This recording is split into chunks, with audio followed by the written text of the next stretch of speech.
So what Magaling do you to. think, given a chance, ano yung masuggest nyo in order to improve also our solid waste management? Ano? So, actually kasi lahat ng mga local government unit dapat may tapunan ng basura. Mm.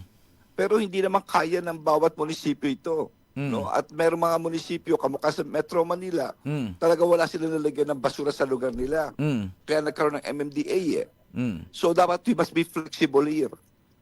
Either it could be a clusters of municipality, lima o ilan sila, ano sila, maggrupo sila, or it could be the province. Mm. No? Mm. So yun ang nakikita ko po. But what is important, this must immediately be addressed kasi hindi kaya ng munisipyong gawin po ito mag-isa on its own. Mm.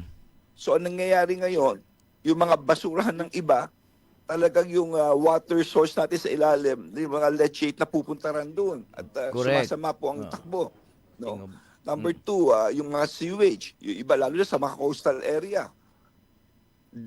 Diretso doon ang dumi, Mm. mga drinking waters nila. No? So marami po dapat i-address eh.